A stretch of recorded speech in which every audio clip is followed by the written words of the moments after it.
Bonjour. On va aujourd'hui parler de Joseph.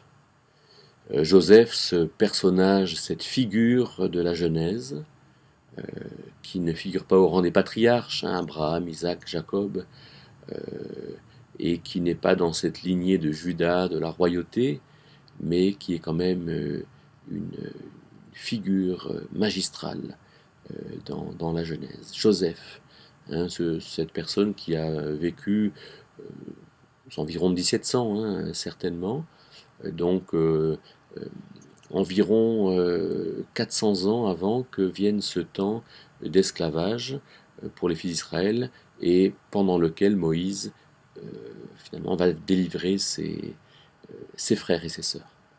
Alors, de Joseph, je vous propose de retenir trois choses. Joseph, c'était premièrement le chouchou. Deuxièmement, Joseph, il était haï de ses frères et il a vécu des choses très difficiles. Et troisièmement, Joseph a été très utile.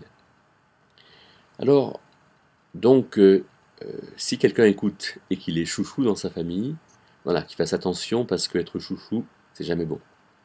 Mais si quelqu'un est dans sa famille dans une situation difficile, alors il peut savoir aussi que peut-être par cette situation particulière, Dieu le prépare à quelque chose de grand. Et troisièmement, finalement, les choses qui sont grandes sont toujours faites et résultantes de situations peut-être difficiles. Et donc, il ne faut pas qu'on craigne de vivre des situations difficiles. Alors, regardons un peu ça au départ. Joseph est donc un chouchou. D'abord, Joseph, c'est le fils de Rachel.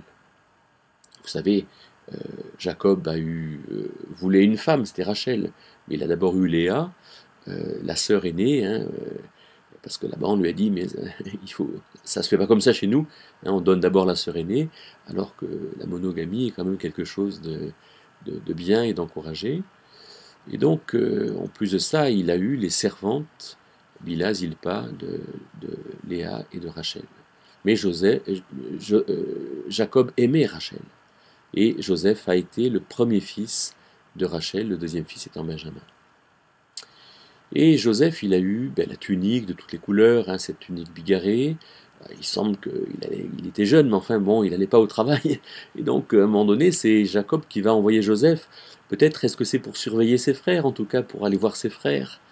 Et ce qui fait que Joseph, ce chouchou, qui en plus de ça fait un songe, le songe des gerbes, qui vont se prosterner devant lui. Alors, les frères sont très aigris. Voilà. Non seulement Joseph a des privilèges, mais c'est comme s'il les narguait. Et donc, deuxièmement, dans la fratrie, ça se passe pas bien. Il semble que les frères sont loin des parents. On voit par exemple Ruben qui a couché avec Bilha, qui est la servante donc de Léa. Et c'est aberrant, ça montre un rapport avec les parents qui est aberrant, qui est très lointain certainement. On voit ces frères qui ont des motivations différentes, mais qui sont quand même tous d'accord pour vendre Joseph à ces marchands qui passent là. Et donc ces frères qui sont aigris, voilà, c'est une situation très difficile. Et qu'est-ce qu'il faut faire dans cette situation? Malheureusement, Joseph est vendu. Il y a bien un Judas qui essaye de protéger Joseph, ou un Ruben qui qui accomplit ses devoirs de grand frère, et il est mis dans une citerne, mais il n'y avait pas d'eau, donc il n'est pas noyé, alors qu'il voulait le tuer. Il montre cette comédie de donner la robe à Jacob avec le sang d'un bouc, comme si pour montrer que Joseph est mort.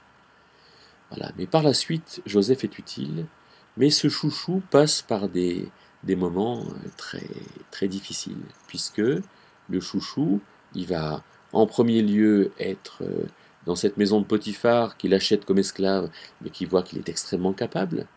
Et là, la femme de Potiphar vient lui dire de coucher avec lui. Quelle difficulté pour Joseph.